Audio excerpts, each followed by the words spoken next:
Are we ready? I've got 7 p.m. on my clock, and I say we get going. So I just want to say thank you very much to everybody for taking time out of your Friday night to join the Calgary Pacesetters Clubs here to take in this seminar, How to Increase Your Club Membership. We're very pleased that you could join us. First of all, I want to do a few thank yous. I want to thank the team at Pacesetters for jumping in wholeheartedly to get this project done. We had very little time to pull this together. Plus, we were doing our club contest earlier this week. So this is a big thank you to the team for stepping up and saying yes when the call to action came out. I also like to thank Marcy from District 42 for all the help that she gave us, both in the public relations side, but also on the logistics. That was greatly appreciated. And finally, I want to thank all the area directors. I know so many of you were contacting your clubs, special, you were sending out the posters, you were sending out our promo video, and really getting the message out that this presentation was happening. And it's really, I really appreciate it because we have over 80 people that have signed up for this presentation. So way to go, everybody, for making this happen. All right, so our panel of speakers tonight, we are going to start with Vesna Ivkovic. She's the lady in the pink, and she's going to be showing a short video. She's also our past president. Next, we'll be going to Ava, who is our current president, and she'll be talking about our club culture and our membership. Our VP membership is Alex Campbell, and he will be giving a step-by-step process of how he attracts new members. Our Vice President of Public Relations is Natasha Kutriak, and if you don't have a good PR program right now, pay attention to what she has to put together. And then I'll be switching hats. My name is Allison Doff, and I am the VP of Education, and I'll be showing you how this role helps not only in membership attraction, but also retention. When the formal speakers are done, we will be bringing in two of our brand new members, Andrea and Gautam. Now, if you've been in Toastmasters for a long time, it's really important to look at it through the eyes of a new person, because we're used to all this craziness now, and for them, it's a big, scary world that they have to navigate through. So we're going to be talking to them at the end. And finally, I'd like to point out we have another member of our team, Carson. He is our tech team. He's our sergeant at arms. He's letting everybody in. And Carson is also going to be managing the chat line as well for us. Now, you might be wondering, why is Calgary Pacesetters doing this presentation? And I have to say, first of all, that we know what you're going through. Right now, Pacesetters is in a really good spot. We have over 30 members. We have an actively engaged membership, but it wasn't always like that. At one point in time, our club was on life support, and our VP membership, Alex, will talk to you a little bit about that, where we were at and where we are today. So while we'll be giving you tips and tricks and some processes, this is also to give you hope that you can rebuild your club or you can build up your club. Now, I would hate to lie and say, or I'm not going to lie, another reason why we're doing this presentation is simply because our cruise director, Christina, asked us to do it. We are a small club in Southern Calgary. We're in suburbia. We just kind of keep our heads down and do the work. So to get tapped on the shoulder at first, I think a few of us were almost ready to say no, that, why us? But, like I said, when the cruise director calls, you answer. Yes, ma'am. Now, I just said that we're a club that keeps our head down and does our work, but apparently that's exactly the type of thing that Toastmasters appreciates and rewards. And I am extremely lucky to be following in the footsteps of two of our great leaders, Lena Alex and Zonka Buklavia, who have exemplified leadership, responsibility, and just have really set the tone for the executive and for our membership, that, if one of our members wants to go for it, we are going to rally around that person and ensure that they are successful. And when everybody rallies around and helps everybody, then really good things happen. Now, one of the first things that you're gonna notice is this really is a team-based approach. Now, none of us are actually gonna talk about teamwork. However, you'll notice that while we each have our own individual roles, we all mesh together, and there's gonna be a little bit of overlap, and there's gonna be people helping wherever they can. So that's very important. 2, everybody on the executive takes full responsibility for their roles. Nobody is telling us, oh, by the way, don't forget to do this. By the way, don't forget to do that. There is none of that at Pacesetters. Everybody takes full responsibility. And because the executive is taking full responsibility, that then carries through to our meetings and to the rest of our membership, to the point where our meetings are run very tight, very cleanly, because everybody knows their role and takes responsibility for it. Now, you need to remember that Toastmasters is an extracurricular activity. There's people that are working full-time, looking after young kids, or maybe they're volunteering on other organizations.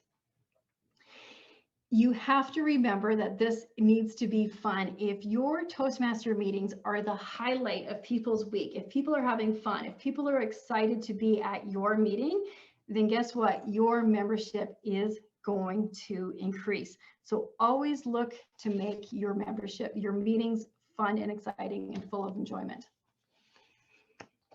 We are handling questions in 2 ways tonight. So first of all, if you have a question, please use the chat function on Zoom. And please put your question to everybody. That way we can all see the questions and we can all learn, or maybe somebody asked something and that triggers you, oh, right, I want to ask this question. Please do not send a private message question to the presenters. It's been a long week, and if our presenters can answer the question once to everybody versus 10 times individually, that would be greatly appreciated. Now, we'll be answering questions one of 2 ways. If it's a question that directly pertains to the speaker and we can get it out of the way really quick, then our Sergeant at Arms Carson will present that question. If not, Carson is going to hold the questions, group them together, and we'll take care of them all at the end of the presentation. And finally, this is Toastmasters, and everything is all about evaluation and feedback. When each presenter is done, if you could please send a private chat to that presenter, just saying, what they did well, what they could improve on, did we miss anything, that type of thing. That would be greatly appreciated.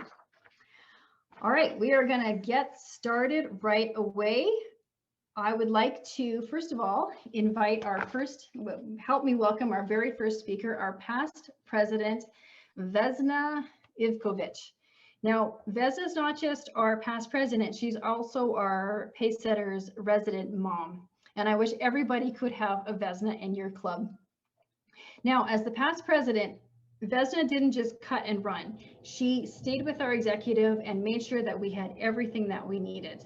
And then once the executive got up and running, she then became the person who fills in the roles, fills in the holes, whatever needed to be done.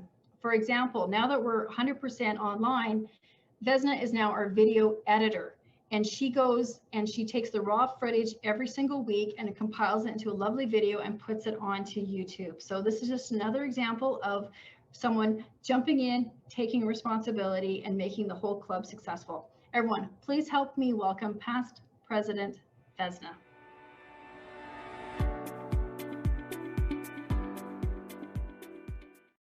Thank you, Allison. Good evening, everyone. Good evening, fellow Toastmasters and guests. My name is Vesna Ivkovic, and as Allison said, I am the immediate past president of Calgary Pacesetters.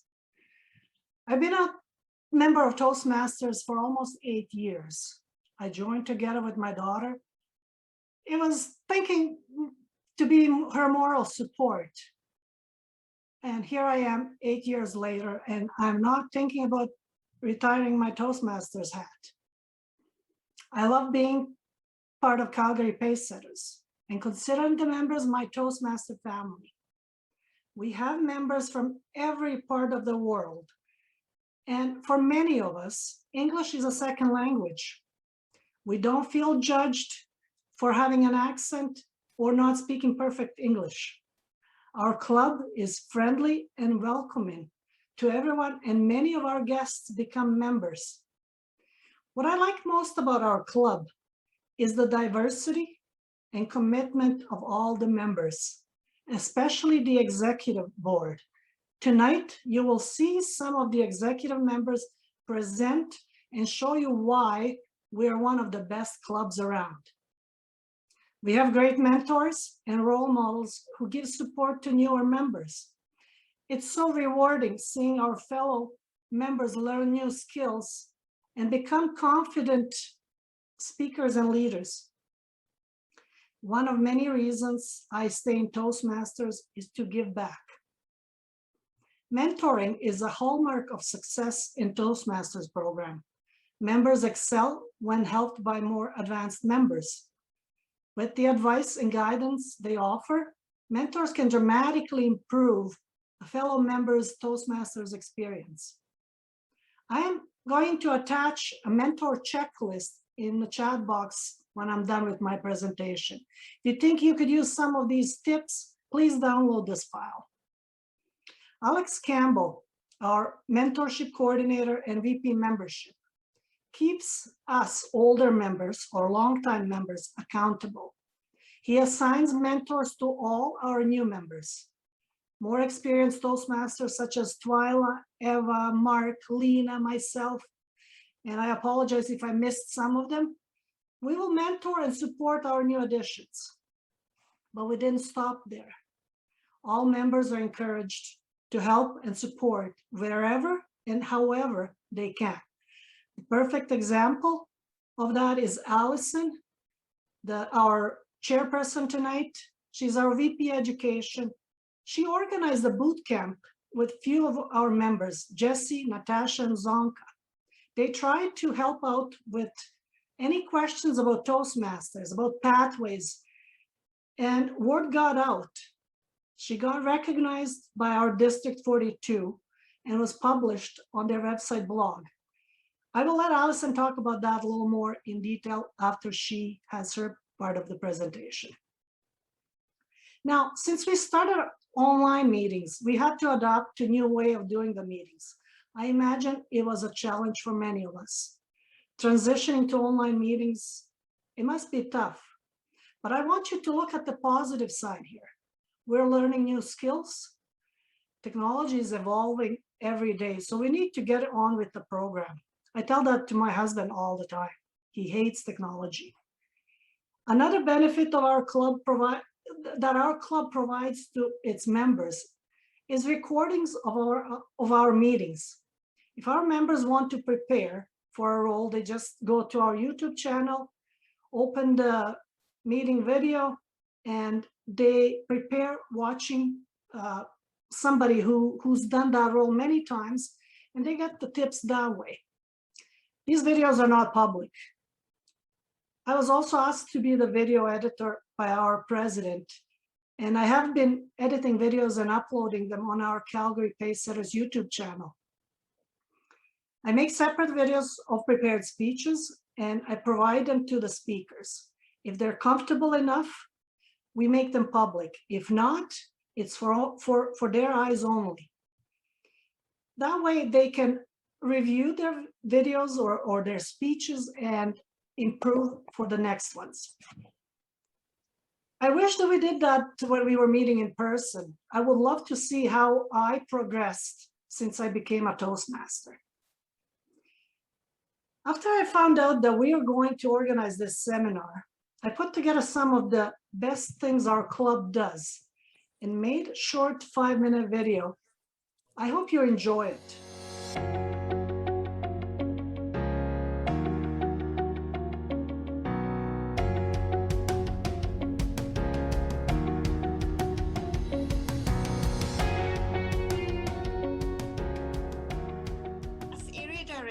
I get to go to many meetings. I visit many clubs, and I am always blown away by how Pacesetters conducts the meetings, the fun everyone is having, and the absolute warmth and welcome you show to all the guests, but also the members attending. I thought it was interesting. I've never attended anything like this in the past, so it was interesting to see different people's presentations, different people's feedback as well. And I took some learnings as well from the for some of the reactions that everybody had and some of the feedback that everybody had. So I thought it was great. Thank you for having us. I'm very impressed, and I love you guys. You guys are awesome. I really appreciate it, and thank you for having me.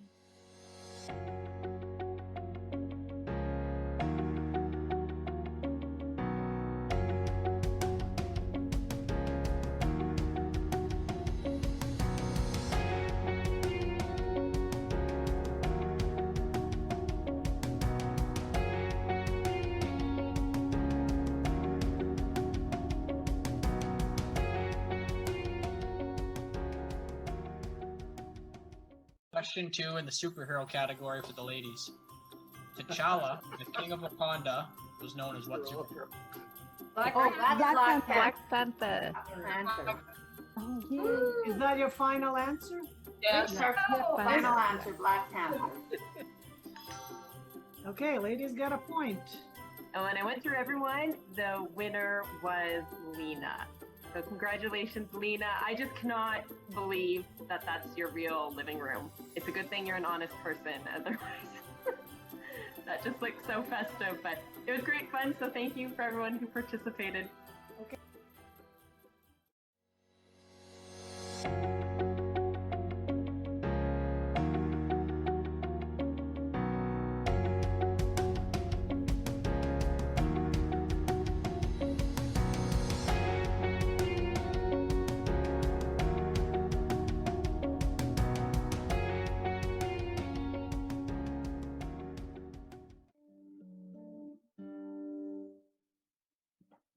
Tell me something, boy. Aren't you tired of trying to fill that void? Or do you need more?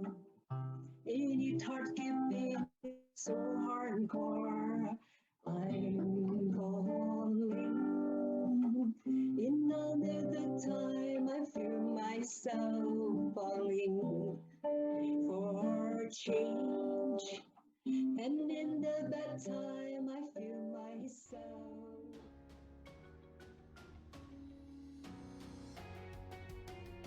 Please, all of us, I'd like to raise my glass to Alex for many more years as a Toastmaster member and many Tuesdays with us.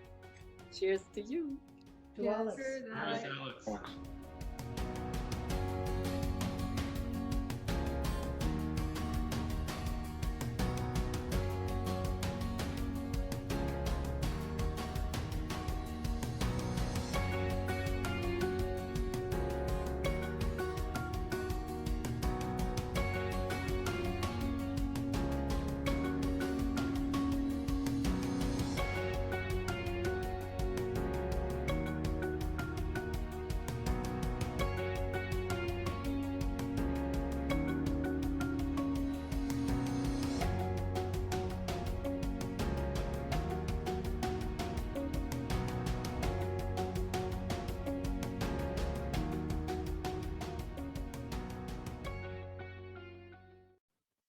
There you go. I hope you guys enjoyed this video. And I would like to thank everyone for attending the seminar tonight.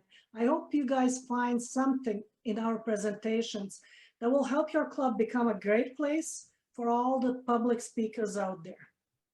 Back to you, Madam Chair, Allison.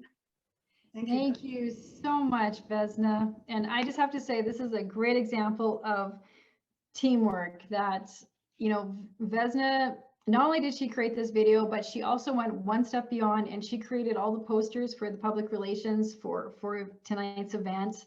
And I'm just so thrilled. So this video was meant for you, but now we can put this video on our website. We can put it on our social media. We can reuse this video in so many ways to attract even more members. So congratulations, Vesna, on a job well done.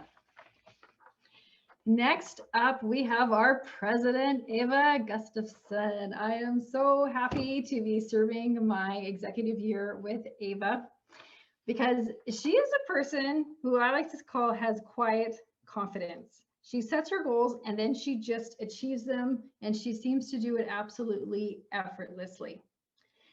Now, Ava also has a special talent, which I call letting us run. She set the tone for the executive year, and she told us what she all wanted us to do, but she's not looking over our shoulders and she's not micromanaging. If I need her help, she's always there, but it's my responsibility to get my own job done. Now, that's not to say that we don't have problems on our executive, because we have a lot of strong personalities for sure. However, Ava is able to stay calm and focused throughout the storms. Everyone, please help me welcome our president, Ava, as she discusses our club culture and what effect that has on our membership.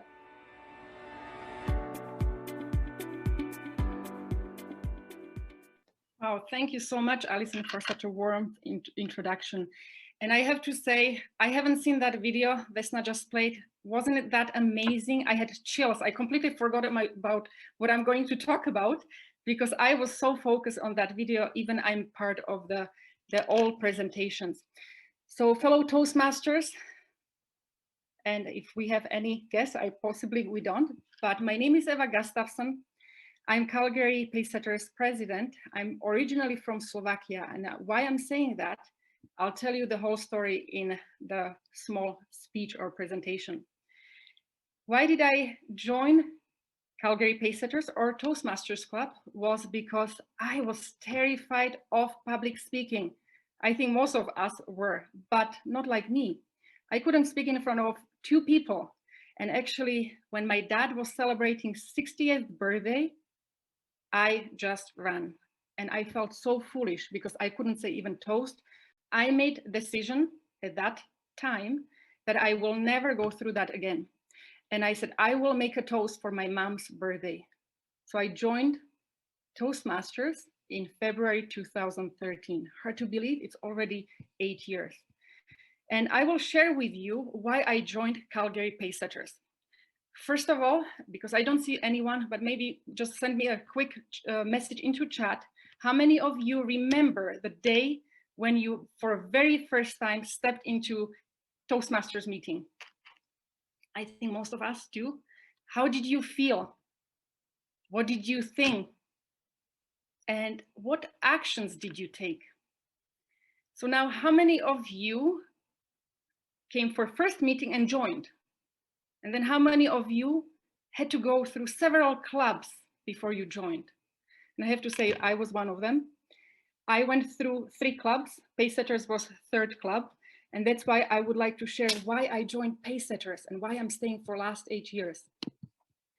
So first reason I joined Pacesetters was I knew where the club is. And you might be thinking, of course you knew, because you Googled it, you knew. But you know what happened to me in different club? I came to the building, but I had no clue where to go, what level, what floor they were at, and there was no posters, nothing.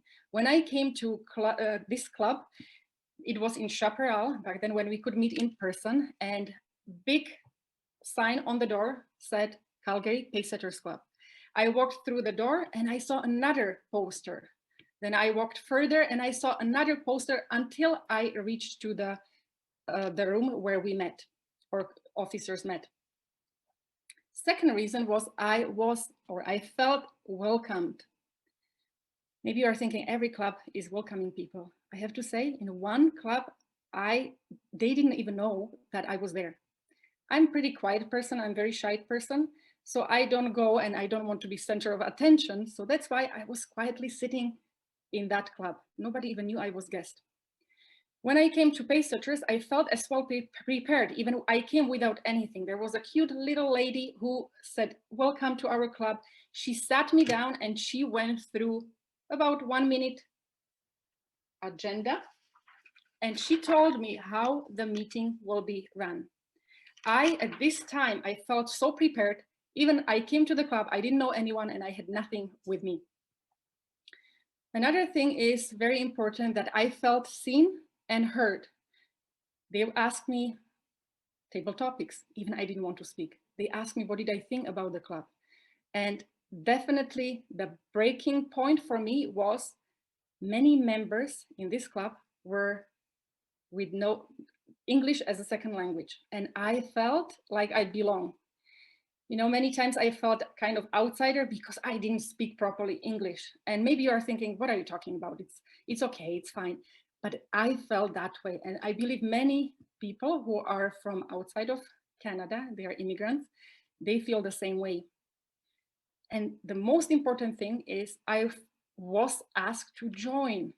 Our VP of membership, he's incredible in that. He doesn't hesitate to ask people to join. So you might be doing all kind of things, everything to the dot, but you don't ask people to join. They don't know. If you are a new guest, you are not sure how it works. So you have to ask them to join. And last one, but not least, I was really looking forward to the next meeting.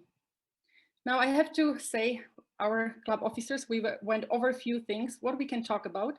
And I will be talking about 7 truths you have to recognize about your club. First one is, does your guest or you, do you feel like you belong to the club? Does it feel homey? Now, is your club serious or fun? As Vesna was saying, or Alison was saying, the life is so serious. We have work, we have family, we have other responsibilities, and then we come to Toastmasters and we are serious again.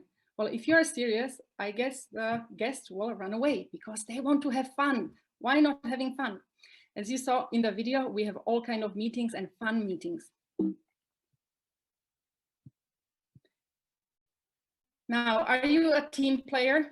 Why am I saying that? If one of you or some of you club officers, we take our club officer role we are responsible for our role. That's why we step into that role, that we will serve our club. Not only that, but through that we are learning for ourselves. We are learning, as Alison said, I delegate what has to be done, and it doesn't mean that I'm looking over people. So take your role and be responsible. And you have to be team player, and I will be talking about that right now. What I mean by team player. What I like about club, we are working with our strengths, not weaknesses. Quite often we are looking at, oh my God, I'm so bad with organizing. I'm not following up with our guests. But you know what? How about you write down 3 things? What is your strength? I don't want to brag, but I have to say, I learned to say I'm very disciplined. What I say I will do, I will do. Many times I say I won't do it because I don't want to disappoint anyone. So I rather surprise them. But if I say I will do something, I will do it. Now, another strength, let's say Alison has, not only she's organized, she's a great planner, she's a great strategist. And Vesna, as they said already, she's our mama bear. I feel like if I need help with something, Vesna is there. She can find out everything about our club or even Toastmasters. VP of membership, Alec, he's great in follow-up. He's amazing in asking for sale, inviting guests. Some of us, we think it's normal, we should do it, but not everyone takes it that way. And our VP PR, Natasha, she has the gift of creation. She always comes up with something. You already saw the picture of all of us members with holding a sign. Natasha asked very gently to everyone, can you bring to the next meeting the paper with the word, what does our club represents to us? And all of us, she didn't have to ask twice, once, and all of us came with a piece of paper and the word. Don't be afraid to ask for help. That's why I'm saying we are working with our strengths, and I'm not afraid to ask Alison to help me with something, or Vesna to splice the video. They are really doing a great job. And from every meeting, we have to learn something new. If your members or guests are not coming back, maybe ask yourself, did they learn something from that meeting? Because if we feel we are wasting time, we will run away. And now we have to think about our guests, always step into their shoes. I ask a question, write it down. How did you feel? What did you think? What actions did you take? The same way feel our guests. Now, when you stay longer, when you become member, when you become club officer, then you are doing service for others. Now, I would like to talk about tips from pace setters. I believe when you became club officer, you sent a survey to your members. And if you didn't, don't worry. Let me just explain how I did it in our club. I sent it first to our club officers because I needed to find out what every club officer thinks about what we are doing good and where we can improve. Most of the common positive feedback was our club is supportive and very welcoming. Now we want to take it to the next year, right? But what can we improve in is our timing of the meetings. If we extend our meetings 5, 10, 15 minutes longer, our guests and even members can run away because they say, I cannot do that for 2.5 hours every Tuesday. So that's another one thing that we can improve. And I have to say, our Sergeant at Arms, Carson, is incredible. Every meeting he's reminding to everyone that we want to start at 7:15 and finish at 9 o'clock. Now, our club officers decided to have meeting at least once a month. So every second Tuesday of the month before our regular class or meeting, we have meeting and we discuss things, what we can improve, where we are at, how many members we have. And we have contest, we discuss contest and things like that. So I hope if you don't do that, you can incorporate it into your agenda for a month. Now, don't be afraid to ask for help your area director. I have to give a huge shout out to Irma, because anything I need, again, I don't know everything. Even I'm president of pace setters, I don't know everything, and I always ask. And Irma is there within minutes. I'm not waiting a day or two. She is there always on the phone or email. So thank you, Irma. Each club has distinguished club success plan, and I want to point out a couple things. One thing is our obstacle, as Alison said at the beginning, we were struggling at the beginning of the year because we were losing members. As the shift happened from meetings in person to Zoom, many people wanted to leave because they said they feel better when they do it in person. Well, we came as a club and we said, okay, what is our goal? What do we want to reach? Even at that time, we thought we cannot do it because we are losing members. How can we gain members? We set a goal that we are going to have net growth of 2 people, and we reached it. And I have to say, we set a goal for 29 people. I believe we are at 30, mark 30. Now, our club doesn't push members to do speech. They get inspired by other speakers and they present. We have almost every time 2, 3, sometimes I think it's 3, it's the max speeches. Now, the biggest thing for our club, as I was saying at the beginning, I felt like I belong. Our club is multicultural. One of our members, Richard, was doing a speech about 3 weeks ago, and he was talking about how many languages are spoken, not necessarily in our club, but how many languages are speaking our members. And it's 22 plus. So some members are speaking 2 languages, some of them 3, up to 7 languages. Now, another member, you see, we are working as a team. Another member, Andrea, sent me yesterday this great stats. Did you know that in Canada, there is 140 plus immigrant languages? And 7.3 million people in Canada speak an immigrant language at their home. So now, if you don't have people with different languages, I highly suggest to look into that, because I feel you're missing out. I'm not saying that because we are such a huge club with different cultures, but then we can invite our friends. We had people from Mexico, we had people from United States, from Europe. One lady was waking up at 3 o'clock in the morning, their time, so she could attend our meeting. So you can invite family members or friends. And the last but not least is we work with our strengths.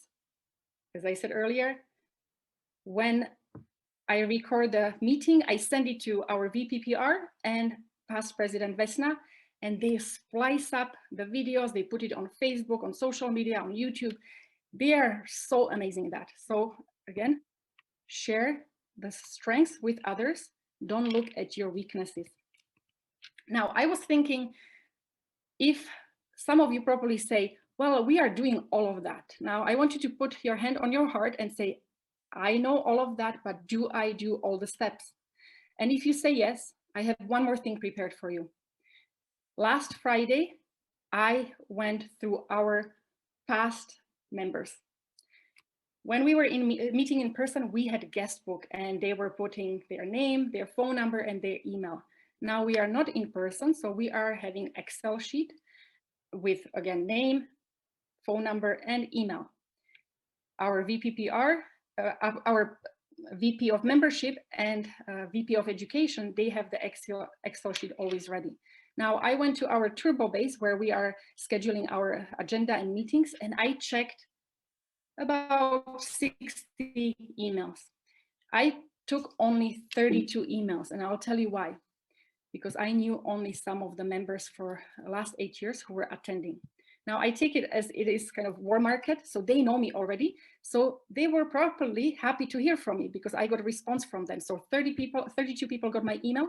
I said, hello, we miss you. You were such a great contributor to our club. And I want to let you know that we are now in online meetings. If you would like to join us sometimes, here is the link. I'll send you links. So they had to reply to the email. 10 people got back to me within 42 hours. 4 people within 72 hours. 6 people joined our meetings on, they said they will join meeting on Tuesday, plus 2 other club officers actually joined last Tuesday for the contest. From those 6 plus 2, 7 people, 5 people already joined on Tuesday. 4 people will join us in the fall. They actually made a commitment. They will join us. 1 person will join our club in person meetings. 2 people cannot join for a personal reason, and 1 joined. 14 people got back to me. That's mean 45%. I think that's great. So why we are focusing on how can we get guests if we have already emails and phone numbers from our past members who already were participating and they know quite a lot. Now, in conclusion, I want to say, take care of your guests, because when they visit, it's about them. But when they stay, then they serve even other members. Be a team player and use your strengths, not weaknesses. Be active in your club and ask for help. Invite past members. Think about different cultures. Invite them to join. And the most important is follow up. The fortune is in follow up. So from our club to yours, I wish you success in your club, and I hope you are going to have many new members. Madam Chair, Alison. Thank you so very much, Ava. That was an excellent, comprehensive presentation from the point of view of the president and how that role can help you increase your membership. So it's not all on the shoulders of your VP membership, it's on everybody's shoulders. Everybody is responsible. Thank you very much. I just want to confirm that everybody is on mute. If you just make sure, just look at your screen, make sure you're on mute. If you're not talking, that would be greatly appreciated. And questions, we don't have a single question yet. I guess maybe we've answered everything well, but if you have anything at all that you're curious about, please just throw it out there. We'd love to hear from you. Now, I would like to invite everyone to help me please welcome our amazing VP of Membership, Alex Campbell. Now, we are especially lucky here at Pacesetters because Alex has been with Pacesetters for, get this, 25 years. Wow. And every single week, we get to benefit from his experience, his creativity, and his leadership. He's also another member that has quiet confidence. Every week, he gently guides and teaches us our roles, how to speak better, how to do everything better and more creative. As well, he's an absolute master at table topics. I swear he does them 100 different ways. We never know which way it's going to come. And if we have a particularly difficult theme, Alex always finds a way to bring that theme to life and to make it relevant for everybody. So without further ado, I would like to invite our VP membership, Alex Campbell, to take the stage. Thank you. Well, thank you, Alison. That was a wonderful introduction. I guess after 25 years, you may conclude that I'm a slow learner, But at any rate, I have enjoyed being a member of this club for 25 years. I've also been the VP membership 5 times, so I think I can bring a little perspective to what has worked for us and what hasn't. Our club was founded by Irene Murray. She was a professional speech coach, and she founded over 15 clubs. Ours was one of the later clubs that she founded. Irene passed away a couple years ago. When I was first with the club, the first 10 years, Irene was in her prime. She was a very prominent Toastmaster in the 70s, 80s, and 90s. And our club was the one that she really focused on. So when anything went wrong, any problem came up, Irene would step forward and do it. However, it got to a point where Irene's health started to fail, and she soon started to be unable to come to meetings. And I think the problem we had is that our membership was really not ready to take over from Irene. We ended up having a time where we only had 6 or 8 members come out to a meeting. And as any of you know, in smaller clubs, that can be a very challenging exercise to wear all the different hats to have a meeting when you only have 6 or 7 members. Our low point was when we almost went into bankruptcy. We had an inexperienced treasurer who contacted the executive and said, gee, I don't have any money in the bank and I've got a lot of bills here I've still got to pay. So what happened is we a number of us anteed up our dues for the coming season and were able to pay off the bills.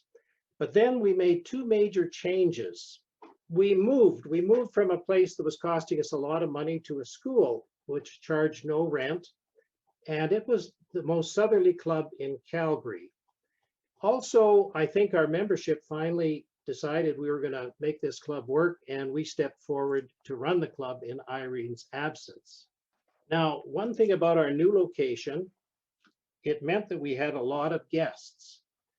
And the reason for that, I think, is because we were the most southerly club. All the new areas that were being built in the deep south were a prime area for us to attract people. They were young people and young families moving in. So when people would look at which was the closest club, Paysetters came up. I think that's one of the reasons we had a lot of guests. So we started building our membership back up, and we found that we had a group of dynamic leaders that emerged from this group of people who were very committed to Toastmasters and committed to our club being successful.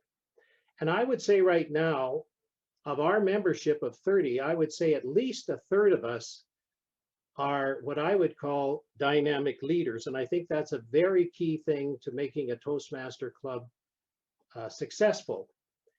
When a guest comes to a meeting and he can see some very competent members that are presenting themselves well, speaking well, and interacting with them effectively, this impresses a guest and causes the guest to join.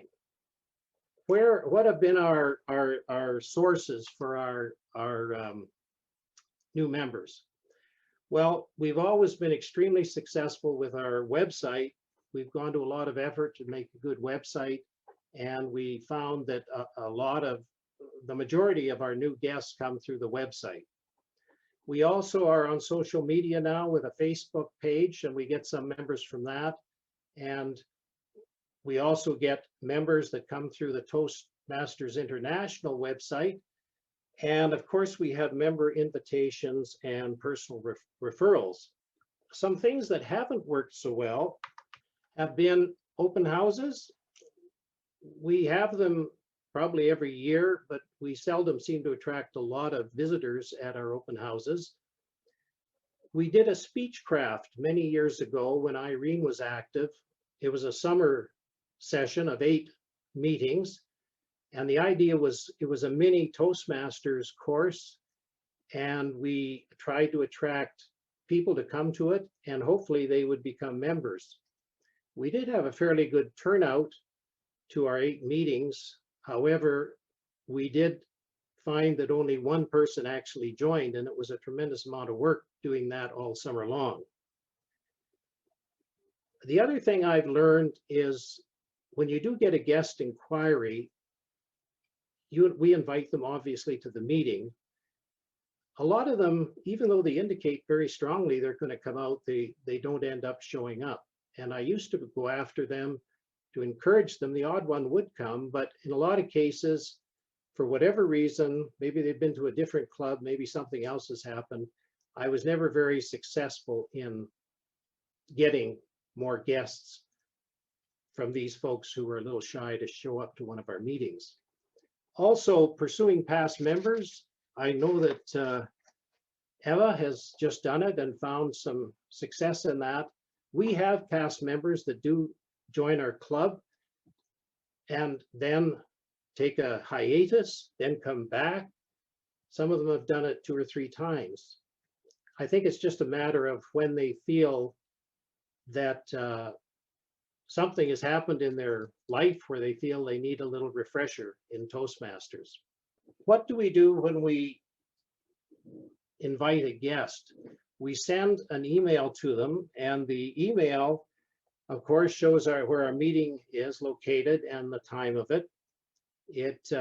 I try to give them a hyperlink to the Pathways program so they know a little bit about that. We tell them what they'd have to do to join as far as applying and how much the fees would be. And that is a fairly extensive email. And I had an example here, but unfortunately my PowerPoint is misbehaving. Then when the guest actually visits, we try to really focus on the guest when they come. When we're meeting in person, I try to, first off, I give them an agenda and we have a little visitor package. And then I ask them to sit with an experienced Toastmaster who can explain the meeting as it's going on. Now that we're online with Zoom for our meetings, that's a little harder, but during the meetings, I try to send text messages to the members to find out what they're looking for in visiting Toastmasters, because if you know what they're looking for and know what Toastmasters can offer and you can marry those together, then that satisfies a need and encourages them to want to join. During a normal meeting, I would talk to the visitors during our break, possibly after the meeting, and again, try to find out just how Toastmasters could help them. I ask them if they're interested in joining, and if they are, I say I can provide you with an application. Overall, the main effort on a visit is to make a fuss over the person and make them feel welcome and special. Then after the meeting, I also send out a post-meeting email. I thank them for attending. I outline some of the history of Toastmasters and something about the rest of the members of the club. I explain that we're all there to support them, and that I also tell them that if they join, a mentor will be assigned, a senior member who can help them through the initial few months of getting into Toastmasters. I invite them back for another meeting, and if they've indicated an interest in joining, I will send along an application to them with the email. And again, I have an example of an email that I sent out that unfortunately isn't coming up.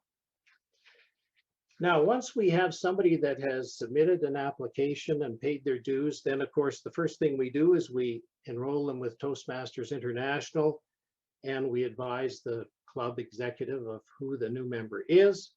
We make sure they get started on Pathways, and we assign a mentor. And then as the mentorship coordinator, I then try to follow up periodically to just see how the mentor-mentee relationship is going. Now that's all I had pretty well to say about my role as a VP of membership. I would be happy to answer any questions right now or at the end of the meeting. Thank you very much, Alex. Great job. I think we got the message through, and it's, yes, I agree. You put so much time and effort into your PowerPoint that it's a shame that it froze up on you. I'm really not sure why that happened. Again, I'd just like to invite everybody who's watching. We are now up to 88 people that have signed on to watch the seminar. So again, thank you so much to everybody who came out and took time out of their Friday evening to join us here tonight. I hope you're getting the information that you need. Please, please, please, if you have any questions, put them in the chat bar. Our Sergeant at Arms Carson is waiting by, and he's going to be collecting these questions, and we'll be answering them at the end. Natasha, I'm just going to let you know you are upside down. So we don't have any questions for Alex, so we'll get you to turn off your video, Alex, and we will bring up our Natasha, you're still upside down. Let me introduce to you our Vice President of Public Relations, Natasha Kutriak. Now, lest you think that our entire club is just filled with veteran members, trust me, it is not. Carson, Natasha, I, and our VP Finance are all what I like to call middling members, in that we are all have just joined the club between a year and 2 years. So we're all new members who have stepped up to take leadership roles. Now, I have to say that Natasha takes her role of VP PR very seriously, and she has a definite public relations plan. If you're not on social media, if you don't have your own website, then please pay attention to what Natasha has to say. It's a lot of valuable information, because it does play, your public relations does play a valuable role in attracting new members and also spreading information to your members once you have them. So everybody, please help me welcome our VP PR, Natasha Kutriak.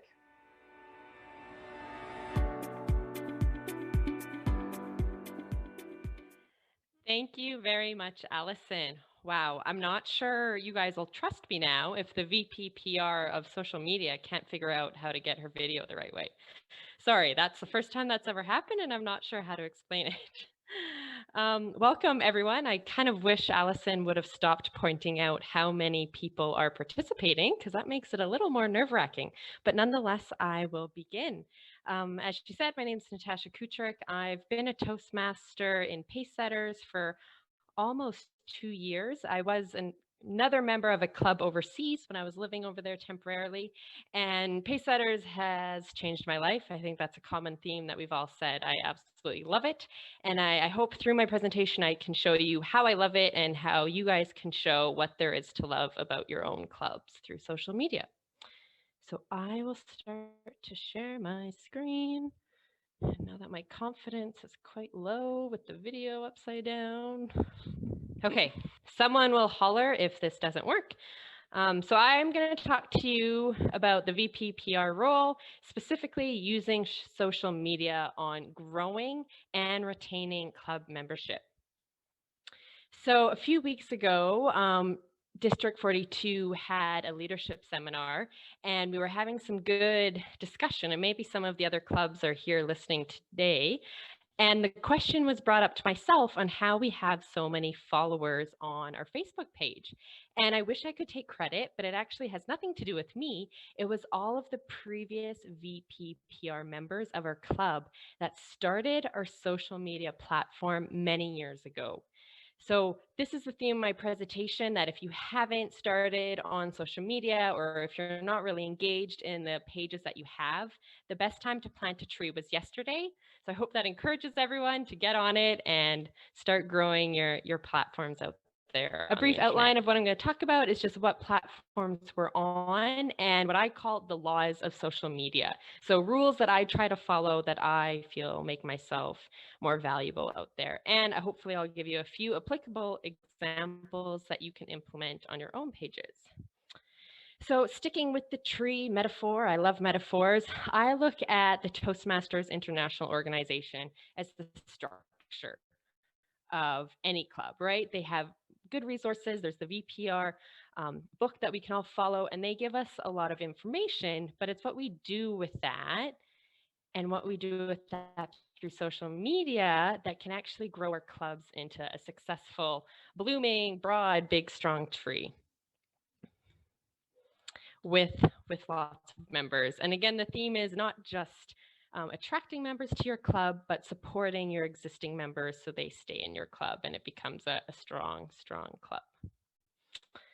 So the platforms that we use is our website, Facebook, and YouTube. And I made TikTok a little smaller because I occasionally make videos on there, but it's not that common. So others that we do not have existing platforms on, but you could use would be Instagram, LinkedIn, and Twitter. Now, are any one of these 6, 7 platforms better than the rest? No. I think it's how you use them together at the same time. Because if you look at any club, there's multiple different types of people. So, and just like the platforms, they are all different and have a different role. So I think the more platforms you're on, you're essentially spreading your roots wider and you can potentially and hopefully get your word out there to more members and grow your club membership. And the best thing about all of these platforms is they're all interlinked. So it's very easy to create something on one and share it on the other. And that at the end of the day saves you a lot of time and is very effective. So I'm just going to talk about the differences. Our website is the most complete. It has the most broad information on there. It's where we direct most inquiring members to get more information. Facebook is a little briefer information. There's probably a link to our website for more of it. It's probably where we post the most frequent. It's a high traffic area. YouTube, the same. Similar to our website, we have longer videos that we make where members can get probably the best taste. They can see virtually what goes on at every meeting. So they all do something different, but together we utilize them to be the most effective as possible. And that's how we can spread our roots as far as we can. Okay, so now I'm going to go through, I have 5 rules that I follow. I like to keep things simple because I can't remember much more than that. So the first thing that I think about social media, it's a good way to show how you can stand out from the others. Not only are you trying to make your club stand out from other Toastmaster clubs, but you're also trying to make the Toastmasters organization stand out from all the other self-development, personal growth organizations that are out there. We all know there's endless opportunities that people can get involved with. And I think social media is a very good way to show your unique style and how you can stand out. One way that we did this at Pacesetters is we created our own unique website domain, and we created it completely from scratch. And I say we, Vesna, which I think you guys have already met, she did a lot of work, so I really have to commend her. But it is it's a club effort. Everyone contributes to it. But giving our own domain that we do have to pay for goes a long way for showing our uniqueness and helping us stand out. And I was going to show you our website, but I figured that I'll let you click and explore it on your own time and increase our traffic through it. So just a little foreshadow, trying to get you guys onto our website. This picture has been used before, just showing the uniqueness of our club. We're all very supportive, very energetic, very encouraging people, and I think this picture shows it. And no matter what club you are, every club has a unique style, and I hope you can just find that style and show it to the rest of the world so they can get involved and join you on the journey. So those that aren't aware, I feel like this is common knowledge nowadays, but nonetheless, it's all about traffic through your platforms. So you need, just like the biggest billboards out there are the most effective, the more times you can get your club out there visible on any internet platform, the more beneficial for your club. So we do that through multiple linking, tagging, and sharing. So there's a lot going on in this picture. So this picture is actually a video from our YouTube page that I shared on our Facebook page. And in an attempt to get more people to see our Facebook page, I shared a Facebook page of our club on my own personal page. I hope you followed me there. I have more personal followers than I do on the Pace Setters Facebook page. So by sharing it on my personal page, I got all my personal followers to come look at our Facebook page.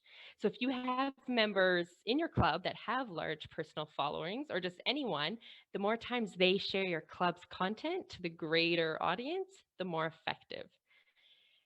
And you can see I always tag or link our club's name there so people can click it and then they're on our Facebook page or our website or YouTube page. Anyway, you can do that. The more interconnections you can make, the more effective. It just increases the audience out there watching you. So I did highlight down there, we had 50 likes on this post and 15 comments, which is one of the higher interactions. Okay, my third point is consistency. And actually all of these points come back to just basic service industry skills, right? You want to service potential members and your existing members. So with consistency of your posts and interactions, I think you show that you're trustworthy, you're energetic, and you're proving your commitment to support them. So we try to do daily posts. Do I succeed? Sometimes, but it's a rolling target. But I try to do at least daily posts on my Facebook through links from our YouTube page or our website. And for those of you that aren't familiar, if you create a Facebook page, there's lots of handy tools. And this is a screenshot on the left of our Facebook page. And you can see this insights. It shows you how many people you've reached, engagements, and likes within a set amount of time. You can change that. But I try to focus my attention on that so I can see once I'm following behind, the numbers turn to red. And that's really good motivation for me that I have to get out there and find something creative or just post more content to get people engaged. So there's lots of tools that you can use. That's probably my best one. My fourth rule is to be quick in your interactions and remembering that you don't have to have all the answers. So this is another screenshot from our Facebook page, and you'll notice hair salons, businesses, basically any Facebook page will tell the audience how quickly they respond to a message. And I think that is so important to show your dedication to them. If you wait 2 days to respond to a message, they're probably going to think that you don't really care or not all engaged. So right now it's a few hours. I'm working on that. I'd like to get it less than an hour, but we keep on striving. And when I say reply, I don't have to have the answers. If they ask a hard question that might be for Alex or Eva or Vesna, I just acknowledge it by saying, thanks for your message. I will look into this and get back to you as soon as possible. I think that goes a really long way. Same if someone likes our comments or comments just great post, I always try to like and say another positive back just to keep that engagement going, that we're here to support them. Okay, so point 5, I like to make my list short, but point 5 actually has 3 points. I just like the number 5 better than the number 8. So number 5 is all about making content creation easy, because I understand when I first came into this role, my previous Zonka, the VPPR before me, was exceptional at it. She gave me lots of tips, but there was really big shoes to fill and I was a little intimidated. So the next 3 points will be about how you can make content creation easy. The first one is there are so many free programs out there to make pictures or videos so easy. They have templates. You just upload some photos, a few words, it spits it out. It's beautiful and it saves you time. I would recommend just typing into Google free social media creation or free video creation, and you'll get a list and you can choose the one that you're most comfortable with. My top 2 are Canva. You can see on the left. You can see all of the Toastmaster posts I've made. And once I make one template, once I'm repasting, such as like a meeting invite, I just change the dates. and it's very efficient. And then I have a whole new post. And Vimeo is the video creator. I just upload a bunch of clips. It organizes it, puts some music, makes it lovely, and then you have a finished video. So don't be afraid to rely on outside sources, and there's plenty of free ones. So 5B, again on Facebook page, I said this is probably the page I use the most. Once you log into your page, on the left-hand side, there's a whole bunch of tools, and I would suggest everyone spend some time going through them and getting some good ideas on how the page can help you promote your page. This one at the bottom is huge. It's called Publishing Tools. And then this is the window on the right-hand side opened up. You can schedule posts. So I don't spend every night making my posts. I usually spend 1 day a week, and you can make them all at once and then schedule them to come out at certain days and times. Another trick I try to do is I try to have the posts appear on people's feeds either first thing in the morning, at lunch, or right after 5 o'clock. Because I'm sure most of you around there knows what we do at those times, whether we like to admit it or not. Whenever we're outside of work or have some free time, we open up our social media and start scrolling. So that's why I time it for those times, so it has the best chance of being at the top of people's feeds so they can see it. Okay. So this is my last point, and it's probably my most important one. And to be honest, it should more likely read, don't do this alone. There's absolutely no reason to do this alone. The internet, and Toastmasters in particular, has so much content out there that's free for you to use. I don't want to use the word steal, because as long as you give them credit, it's all right. But this screenshot I took is when I just went into Google or Facebook and I just typed Toastmasters. And there's hundreds, probably thousands of clubs pages out there making their own content. And so I actually spend a lot of time following those other pages, being engaged in their page, which leads them back to our page. And then it also gives me ideas on what to post, or I can just click that share button of a post they've made and it appears on our page, giving them credit, but it still is on our page. So do not do this alone. And I have to thank Eva. She gave me credit for being creative. And I was like, am I? Or I do a lot of research and I find a lot of other creative ideas and bring them back to our own page. So I used Facebook as an example, but LinkedIn, YouTube, there is endless Toastmaster themed content that you can just share on your own. And I think it's a two-way street, and I've kind of gotten into good conversations and gotten good ideas from other clubs, and it's a good way to share ideas. And also on that, not the bigger outside world, but I also rely on all my club members, not just the exec, but the exec in particular, on ideas and content. Eva, Alex, everyone's always saying, you should share this, you should share this. And they send it to me and I just click share, done, easy. So do not do this alone. There's plenty of content already out there that you can share. There is merit in doing your own posts though, the originality of it, but I think the more that you can have, the better. And stopping my list, this is my golden rule, which I think all of my fellow execs also said. Have fun and show your club's uniqueness. We're all unique and all clubs have their own unique style, and don't be afraid to show that. So this is one post that I wasn't sure would be well received.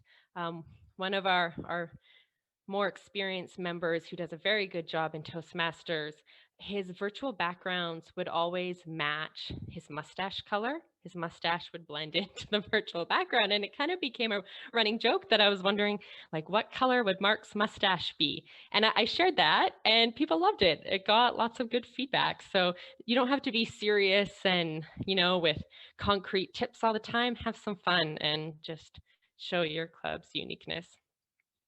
And actually, if Mark's in this meeting, I apologize. I don't know if you saw this on the Facebook page, but it was very well received.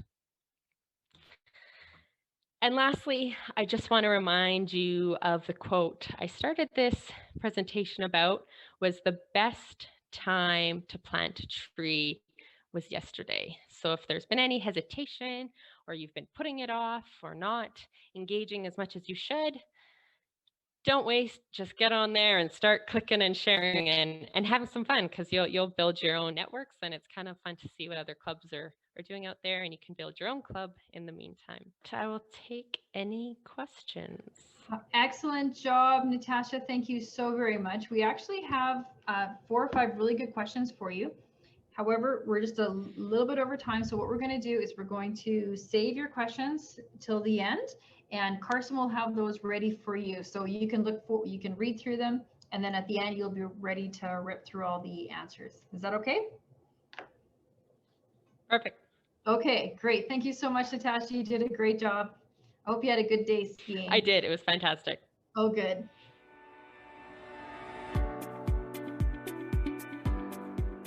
Now I am changing hats right now. I'm taking off my Toastmaster hat and I'm putting on my VP Education hat. And I'm going to talk to you about how the role of VP Education is important in not only attracting new members, but retaining your existing membership.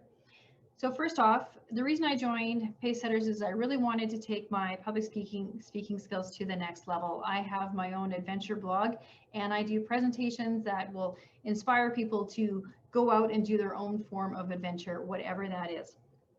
Now, I did visit a club in my own local area, and they were delightful. However, the Pacesetters Club had a real depth of speakers that I felt would really push me to develop my craft as the best I could. And I have to say, I've not been disappointed that they really do strive for that extra little bit. They don't let anybody off easy. Now, as I mentioned earlier, that I am also one of the middling members. These are people that have been in the club for about 1 to 2 years. So I joined the club December 2019, which means I became VP Ed, just 6 or 7 months after joining. And now I've only been in the club like 15 months and we're already hosting an event like this. So don't let your new members off easy. And I've got 2 of my brand new members here tonight that are going to speak to you as well. So when new members come in, like grab on, give them roles and start making them responsible, because then they're going to get more and more engaged in the club. Now, for me, I find that my number 1 role as VP Education is just to support our membership and just to ensure that they can be absolutely as successful as humanly possible. Now, my background is marketing and communications. And so if you're the VP Ed, you're the one probably sending out your weekly emails. Now, Alex has the guest invite list, which he gives to me. And every single week, I'm sending out an email to everybody on that list so that Pacesetters is top of mind. And if people are shopping around, going to different clubs, if they're not getting a weekly email from that club, then they are getting it from me. So give yourself a fighting chance. I do 2 different emails. I do one as a Friday. It's a follow-up from the last meeting. We show the video, we say who won the awards, and we introduce next week's theme. And then the Tuesday email before our meeting that night, I go through if there's any outstanding roles that we need to take care of. That's when we take care of it so that our meetings can start on time with all of our positions filled. Now, once we get a new member and Alex has done his orientation email, which unfortunately you didn't see, I then send out my own initiation or orientation email. And this is the stuff that I want our new members. This is the expectations. I set those expectations early and hard that I want them on turbo base and I want them on the pathways, and they gotta get going. Don't wait. Set the expectations early so that the club members can dive right in and start becoming quality Toastmasters and getting on their learning path. Okay, now it's very important that you know when your new members are successful and when they're not successful. And the only way to do that is to set a quality benchmark. Now, these are the 3 factors that I use in our club. First of all, they have to sign up for Pathways, and 2, they need to do their icebreaker speech. Now, if you're a VP Education, this is not earth-shattering news for you. This is pretty basic 101 stuff. I also must have everybody on Turbo Base. If they're not on Turbo Base, then they're not signing up for roles, and that is not going to progress them, and it's not going to progress the club. And this is one of those soft skills.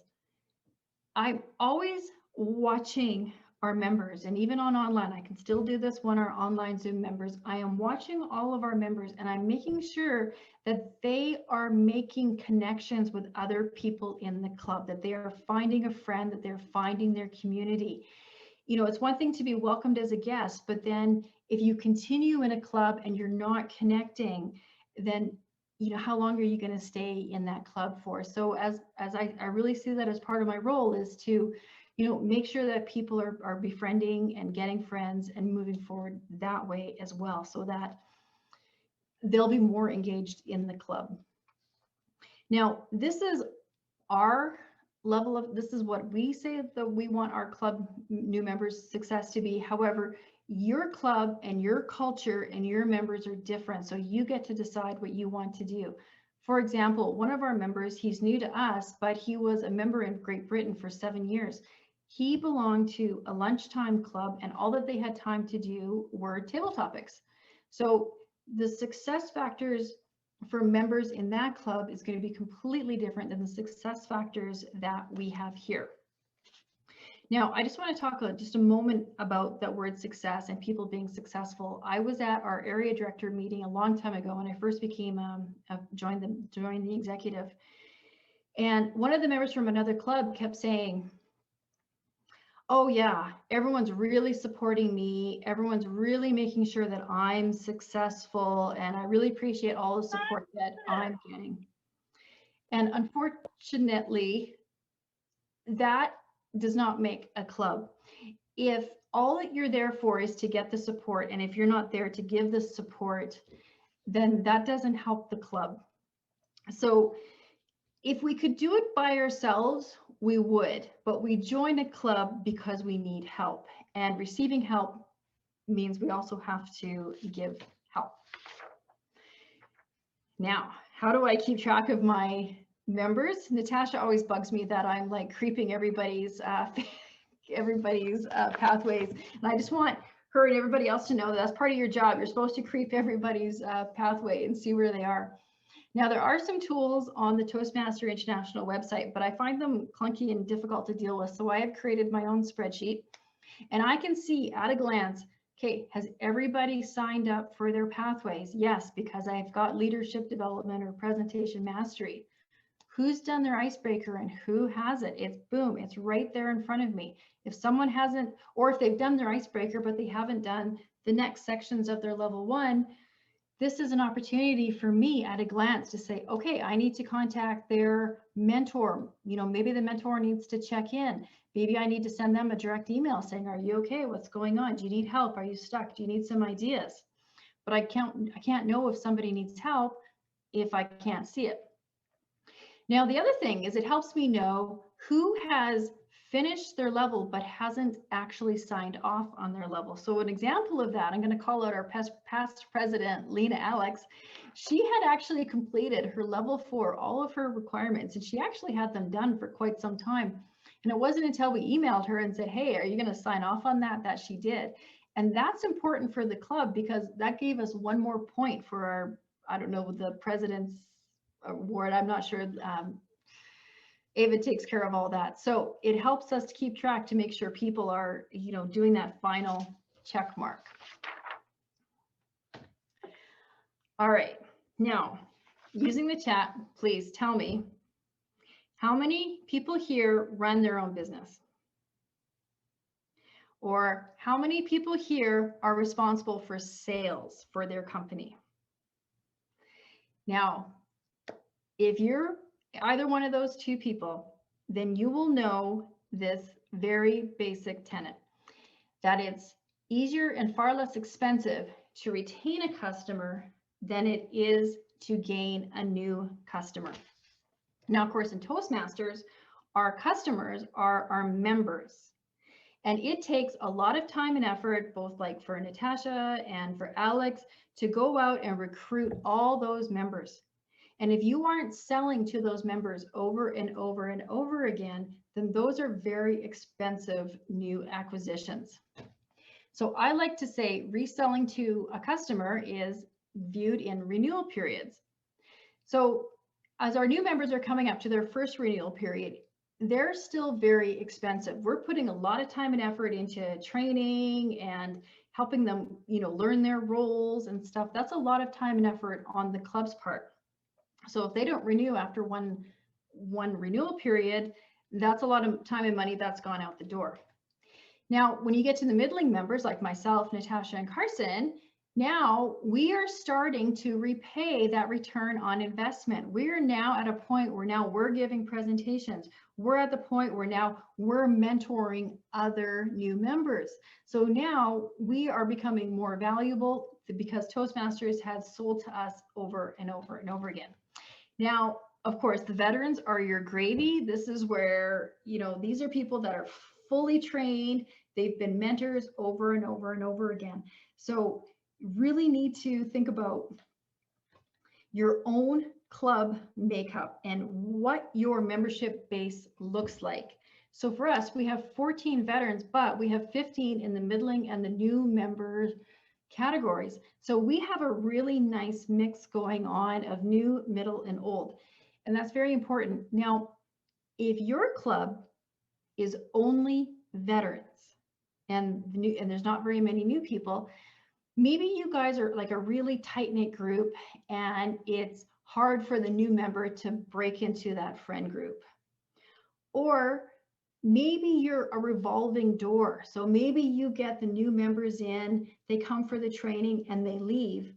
So what's happening that they're not taking ownership of the club? What's happening that they're like, why aren't they then taking on leadership roles and starting to give back? Because that was one of the things that Ava mentioned in her thing is that, she got her training years ago and she could have left the club years ago, but she chose to stay and to help the next generation. So if that's not happening in your club, you need to look at what your membership base looks like and what you can do to turn that around. Okay, I know for a fact that Pacesetters were not the only club that had major online woes. As I believe it was Ava mentioned, we lost so many members as soon as we went from in-person meetings to online meetings, and it was a real blow. In our initial Zoom meetings, it was like 9 people. Like it was so small. Everybody had a role, and there wasn't a lot of chit chat. And we were getting our meetings done like in just over an hour because we were just flying through everything and everyone.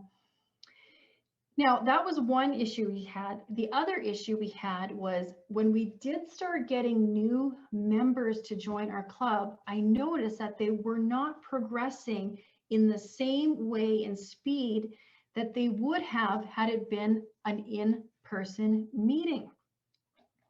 So, and the problem was happening was that when you have an in-person meeting and you have a new person and let's say they're doing the timer role or the all counter role, what happens? You just kind of lean over and explain, oh, this is how you do this role and this is how you do that. Well, that doesn't happen on the online meetings. There's no opportunity to kind of lean over and help the new person along. So we decided to create something called the New Member Boot Camp. And we took all of our new members and we brought them together for 1 2-hour meeting. And we trained them in a variety of things. And I'll go over that in a minute. So our goals, camaraderie.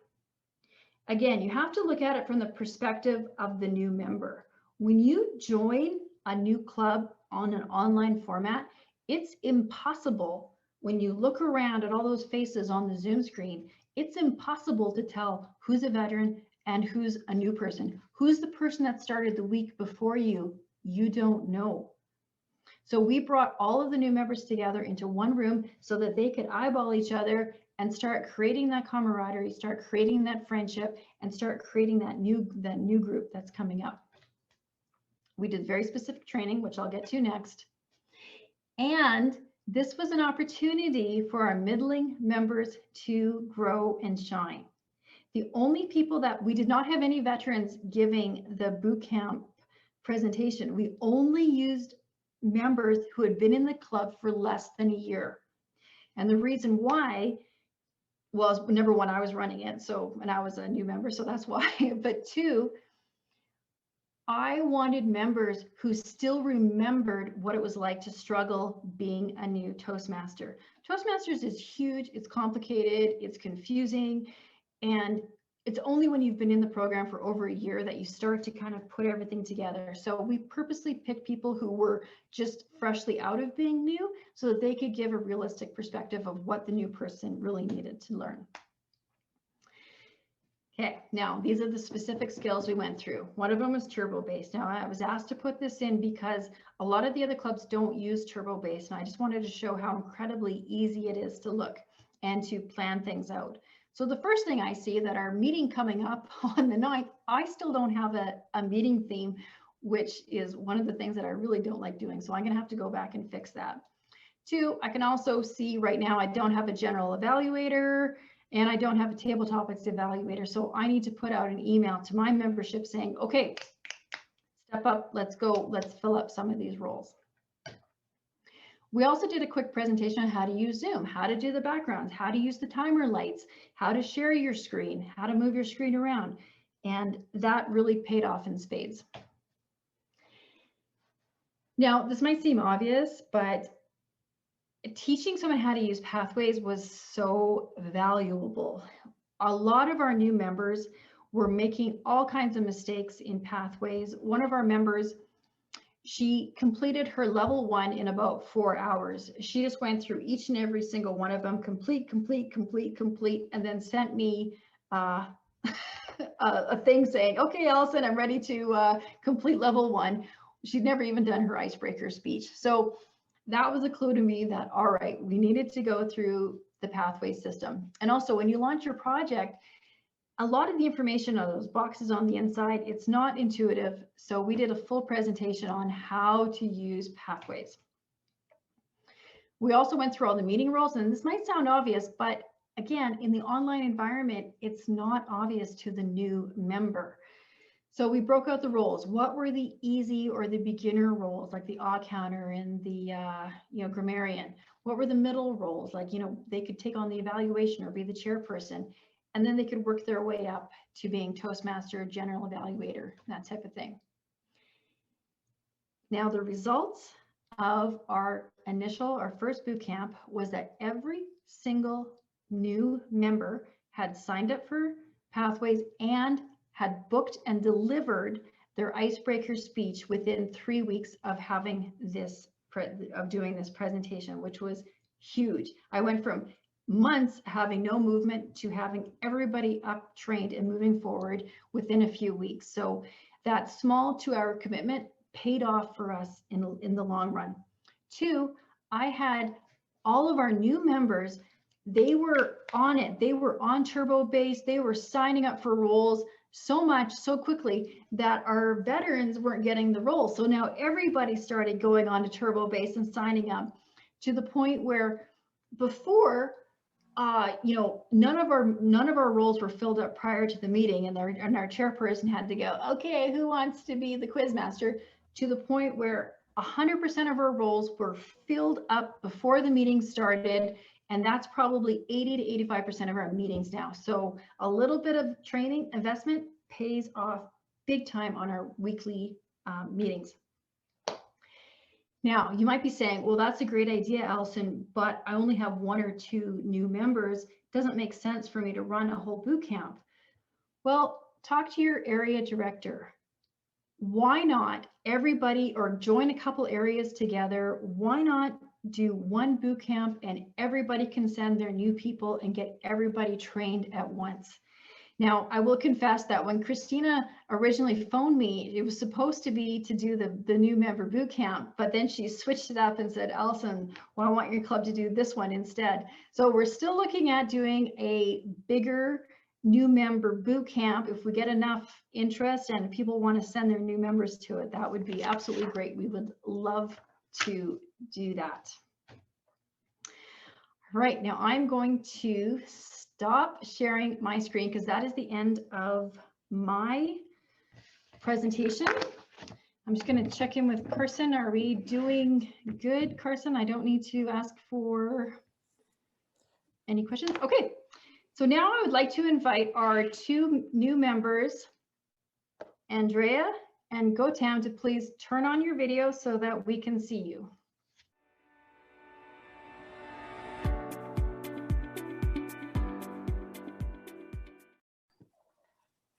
Thank you very much. Thank you, Alison. So thank you both for joining us. Andrea has been with us about 6 months, I'm thinking, and Andrea has gone through the new member boot camp. And Gotam is brand new to us. He's not been through the new member boot camp. So welcome, welcome, welcome, both of you. Now I'm going to make it easy for our new members. We're going to do a little question and answer period. We'll start with Andrea. When you first contacted Pacesetters, did you receive the welcome email? And if so, what did you think of it? Thank you, Alison, and good evening, everyone. Yes, indeed. When I first joined the Pacesetter, or I was interested in Pacesetter, I received an email with a lot of information, and I had plenty of questions. So I sent emails back, and Alec was kind enough to reply to me in maximum like a day or two. So I find it now efficient. I wouldn't forget about it. And also he directed me to other people that I wanted to, or I needed to come in contact to, you know, like paying fees or explaining, you know, the turbo base or other things. So I found it really efficient, and I enjoyed all the information that I got in that first email. Great. Thank you very much, Andrea. Gotam, my question for you is, did you contact other clubs? Did you visit any clubs? And how did that go? Yeah, before Pacesetter, hi everyone, I'm Gotam. Yeah, before I joined the Pacesetter, I contact one more Toastmaster club, and I joined one time to see how their meeting goes, how the group is. Then I joined the Pacesetter. The things when I joined the Pacesetter, I immediately liked the group. I don't know why, but it makes me feel comfortable, and I like the group. And I decided to join this group. Thank you. Okay. Andrea, when you were here as a guest, were you made to feel welcome? And if so, how did that manifest and how did that make you feel? Thank you, Alison. First time I joined as a guest, or even before that, I want to mention that I messaged via Facebook, and I received a reply like almost instantly, to tell me when to join, to send me the link for the Zoom. And then when I joined for the first meeting as a guest, I was welcomed not only by the chairperson, but also by the members in their introductions, also in private messages. And at the end of the meeting, I was asked questions. I felt like I'm included. I'm a part of the team right from the get-go. So it made me feel like I belong, that I found the people, my tribe, the people I was looking for. Thank you, Alison. Thank you very much, Andrea. Gotam, let me see here. Were you, after you joined Toastmasters and Pacesetters, were you assigned a mentor? And if so, how is that relationship going? Yeah, once I joined Pacesetter, I got a mentor. We would talk internally, and sometimes we discuss about the program and discuss what I need help. And especially, I was encouraged by to participate in various roles in the Toastmaster, because I'm not the guy to go in the meeting or go in the group and talk. Just stay alone and stay in corner. But I was encouraged to go, and I'm slowly participating in the team. I'm slowly coming up. Thank you. Yeah, I think we're all going to give Gotam a round of applause. He has done so well. He's only been with our club for a few weeks, and he is taking on roles every week. He's participating, and we're just so pleased with how much he's progressing. So way to go, Gotam. You're being very brave, and thank you so much for joining us here tonight. So Andrea, you did go through the boot camp process.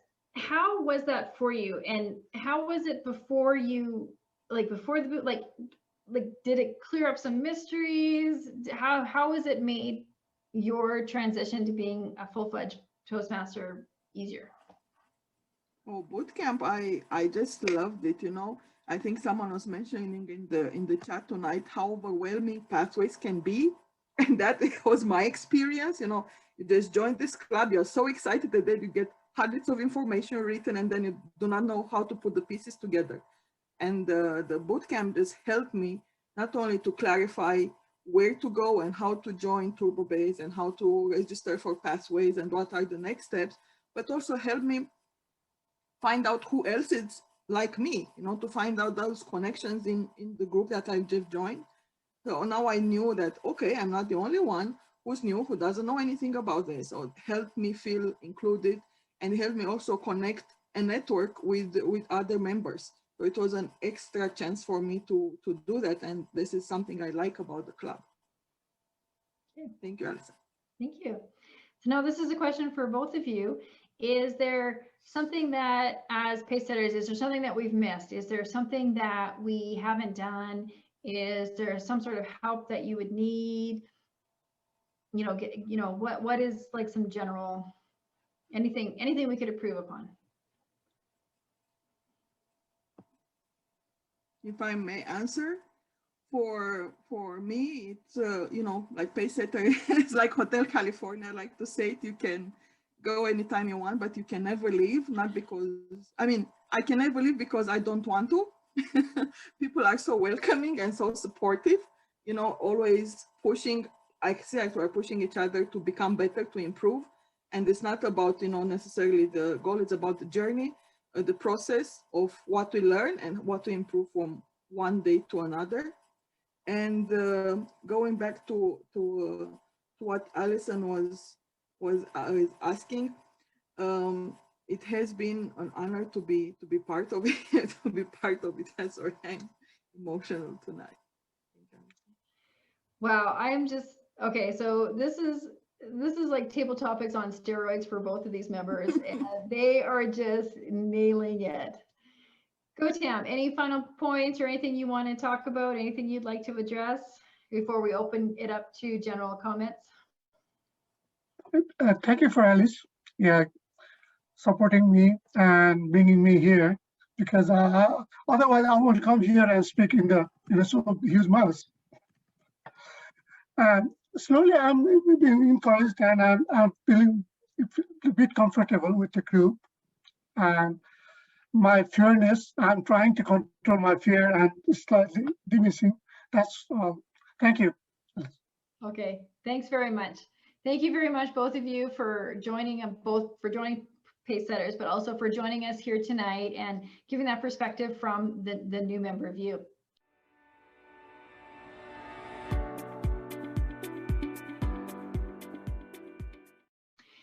Now, I would like to ask our Sergeant Arms Carson to now join us.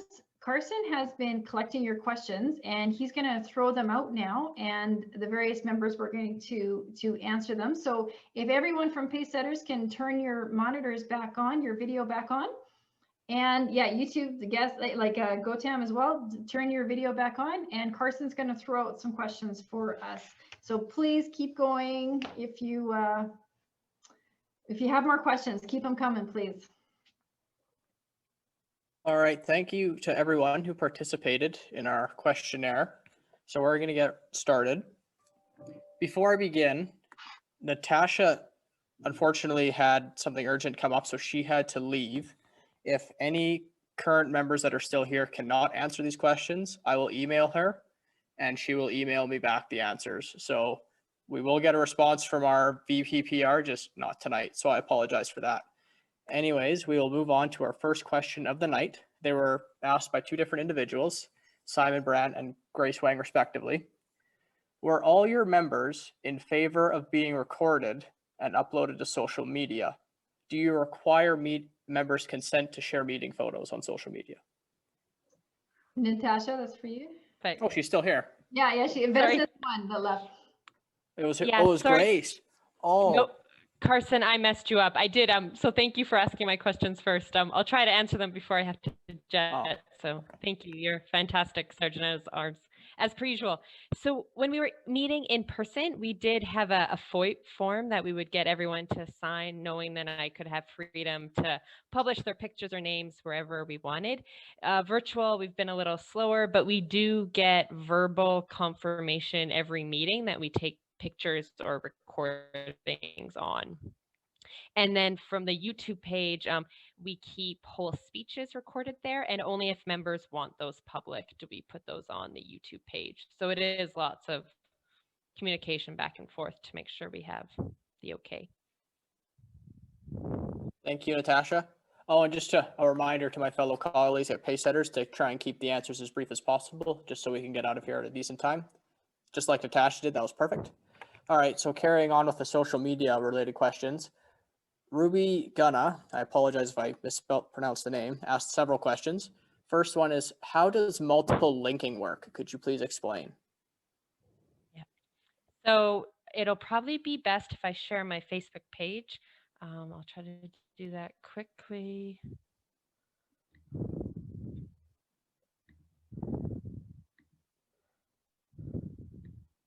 So you should be able to see our YouTube page here, Ruby. And there's always a share button on YouTube. So I just copy that link. And then when I go to make a post, I just paste that post. So an easy way is to highlight it and Control-C for copy and then Control-V for paste. And you can do that through YouTube, the website, really any platform, just copying the link. Okay, thank you. How do you come up with content and ideas on what to post? Like I said in the speech, lots of snooping and stealing ideas from other great people out there. So exposure. Next question. Can you make a club Facebook page when you already have a personal Facebook page? Do you have it as a public page so anyone can see it? Yep. I hope you're still seeing my own Facebook page. So this is my personal account. And when I click my name, or actually this little arrow, account, if you saw that, the upper right hand side. Oh, what am I doing now? Okay, sorry. The little plus next to your name. So I advise you to do this on like your desktop or PC rather than the app. And then there's a whole list and you can click page down here. And then just follow the steps. It's very straightforward, but this will be public. And after you create the page, you can make other people editors. So you could have 3 people in charge of it, 4, 10. The limits is endless. But yeah, you can have separate pages. Okay, thanks, Natasha. I believe that's it for the social media related questions. Actually, there might be one more. Christy Edwards asked, how do you feel about meetups? I believe that was asked during your presentation. Yep, I have heard great things. I have no experience, so I'd be interested to hear, Christy. Or if anyone else in the meeting has an opinion. But I've heard good things, but no experience. Actually, if I can jump in, we do have a meetup page, and I think Brenda, I'm not sure if she's here at the meeting. She's the one that's taking care of District 42 meetup groups or clubs, and she's the one that invited us. We don't use it much, or not at all, but we did start. Perfect. I'll look into that. Thanks, Vesna. Okay, thanks for that, guys. Dan Lee asked, is it possible that we could get a copy of the PowerPoint presentations? I was wondering if we could be able to share it with our areas. Absolutely. So we didn't put together our presentations beforehand, but definitely that's something that we can do now that everyone's done and all the presentations are Natasha is a vet and she's out of town a lot. So this is just, we've just going to pull it together. So after this meeting, we can definitely pull together the presentation slides and provide that to Marcy or whoever who has the list, and, or we can send it out somehow. Thank you, Allison. Ruby gonna ask another really good question. What ways does pace setters motivate clubs to, what ways does pace setters motivate members to try more complex roles as opposed to simple roles such as grammarian and timer? Well, I'm very direct. When I did my, what type of communicator are you? I came up with direct communicator, like 90%. So I ask people to take on new roles. If I see that they're, you know, just swimming around in Au Counter and grammarian, I'm like, okay, Andrea, it's time for you to move on. The other thing that I do to encourage people to take on new roles is when I do the agenda at the end of the meeting, I say, all right, who has never done chairperson role? And you want to know what I found out? One of our members, Rocio, who's been a member for like 7 years, had never been the chairperson. And so she put up her hand and said, I will be the chairperson. So who's never done this role before? Put your hand up, get in there and do it. Thank you, Allison, for that. A couple guests are unfamiliar with TurboBase. They would want just a little bit more elaboration and are curious what it's like compared to EasySpeak. I have never used EasySpeak. We use TurboBase. So unless there's someone else that has been in the club longer than me. I can talk about TurboBase. So I can share my screen as well so you can see. And just give me a second. Okay, so TurboBase is made for Toastmasters and it's very easy to use. Once you set up your club, you can enter your members, and you have a whole list of our members. Where you put in the emails, put the phone numbers if they want to put them in, and after our VP Ed schedules a meeting, everybody can sign up for a role. You just click on modify and you go into the meeting and it will give you an option to sign for any roles. So very easy to use. The only thing with TurboBase, it doesn't really keep track of all the progress the members are making. So EasySpeak and what is the other one now? They actually keep track of the speeches, the advancement in Toastmasters. So this one's easy to use for new members. The other two are more complex, but they do more things. Back to you, Carson. As Sergeant at Arms, I'll also just specify, to piggyback off that, it is a very easy system to use. When, believe it or not, despite my young appearance, I'm very anti-technology, and I was not interested in using TurboBase at all to sign up for roles. So for the longest time, I never used TurboBase. I just made sure I picked a role at the end of the previous meeting. But then eventually I came to a point where I had to use it, and it was really, really easy. So if you want something that's really easy to understand and quick to use, I highly recommend TurboBase for your club. So moving on to more questions. Marta asked, what about the FTH website? Have we used that? Personally, I don't know what FTH stands for. Maybe my colleagues can elaborate. So that is the free Toast host, and it's what Vesna was just talking about, that there's EasySpeak and the free Toast host. So we can skip past that. We would never use that. I think we're registered for EasySpeak, but we don't really use it. So we made it easy for our VP Ed and for our members. Sign up for a role on your own, and we don't get too complicated. Excellent. Shelley Hoy asked, what do you count as a renewal, 6 months or annually? 6 months. Okay. not a whole lot of questions left. Marta asked, how long do you wait to do a new member boot camp? After 5 members join, or is there kind of a timeline? Okay, so we've only done this once. So what I ended up with, I think I had 6 or 7 new members. And so I was just, all right, it's time. Right now, I only have, I think, 2 new members. And so I would like to run the program again for these 2 new members, but I would like to join up with some other clubs and run it again. So I would like it, ideally, in my mind, I would like to have one in the spring, one in the fall, and just catch all those new members. And so when I did my initial boot camp, I went back to members that had been with the club already 6 months, and I included them in the boot camp just to make sure that nothing was missed, and that was very valuable. So don't just take like the new members, but take people who have been there, 6, 8, almost a year. Thanks, Allison. We have one question left, and I think it's a very good question. And I'm going to challenge all of my colleagues to answer this question very quickly. What is the single strongest feature of your club? I can start if you guys want.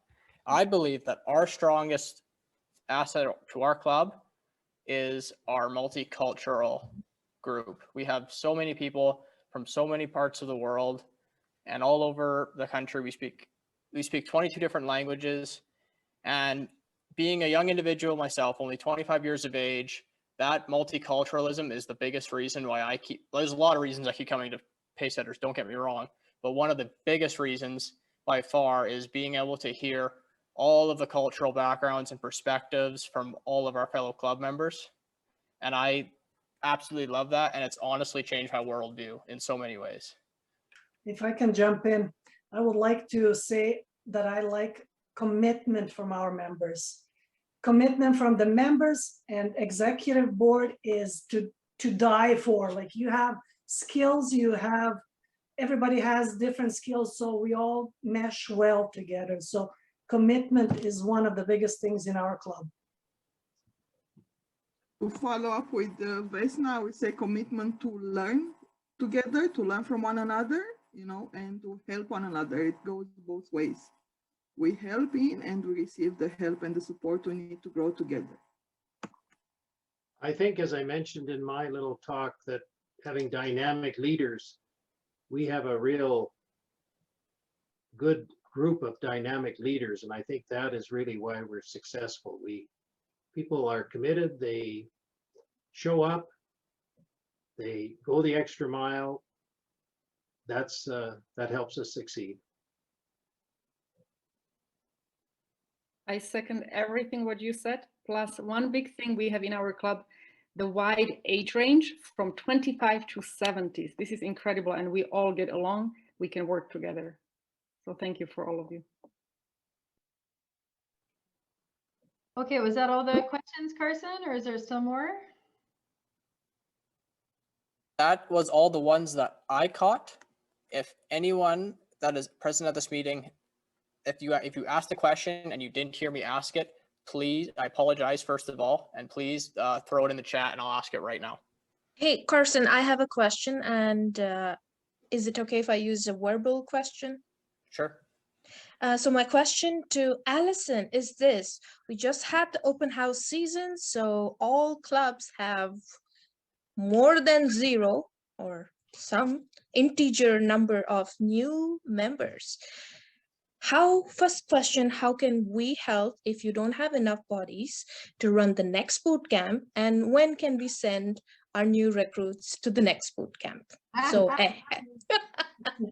okay, so I'm gonna put our area director, Irma, and Ruby, if she's still here. I'm gonna put 2 of those area directors on the stage right now, because I really think that this would be a great initiative on the area level. And so those are 2 area directors that I work with and we've been talking with. So I think if we can get those 2 areas going, then we can slingshot that to all the other areas. And there's 2 ways of doing this. One, each area can run their own, or we can make it work. So please contact the area director, whoever that is, you know, and let's get the area directors talking and come up with a schedule that makes sense for the different clubs. Let's get as many people as we can trained and successful. We have another question by Jonathan Straub. He asked, do you always offer guests to join during or after the first meeting? And if they aren't sure, do you welcome them back as a guest multiple times? Yeah, our normal practice is to invite people for 3 meetings. And we say, you know, if you come to 3 meetings, you should be in a position to decide. You can carry on with more meetings as a guest, but very seldom happens. People do make a decision. Thank you, everyone that participated in our Q&A session. I don't see any more, and we are at 9 o'clock. So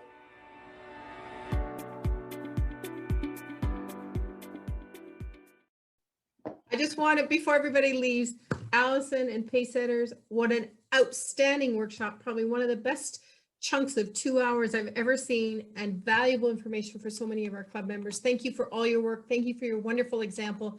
And I look forward to coming to one of your boot camps with all our new members. This has been absolutely beyond our wildest dreams. Thank you so much. I think it's really awesome that you identify as a club with many cultures, because a lot of us are, but we don't put that front and forward. And if you are a new Canadian or new to Toastmasters and you walk in, you go, they're all like me. Andrea, I love what you said. You know, I found my tribe. This is where I belong, because everybody's learning English. Everybody doesn't speak, you know, like the professionals, whatever. And it's beautiful. Eva, your presentation tonight, just all of you, top notch. What Natasha did for PRM was probably the best, you know, for people that don't understand. She made it very simple. And I love what each of you have said over and over and over again. You're not in it by yourself. There's support behind you, whether you're president, whether you're VP, whether you're the rookie coming in. It's just a beautiful, beautiful example. I'm so glad this is recorded. Thanks for hosting, guys. Thank you very much. You're very welcome. Thanks so much, everyone. And I just want to say kudos to all of you, and I appreciate the interaction at the end and getting the questions answered. I know that it's great even in a regular meeting. I just wanted to say you guys were awesome tonight. I wrote down a million notes, so thank you, and I look forward to connecting with you guys in the future. Thank you so much. You guys did an amazing job. I knew it was going to be top notch. I visited you with your contest as well. It was well run, and I'm always happy to be with you guys.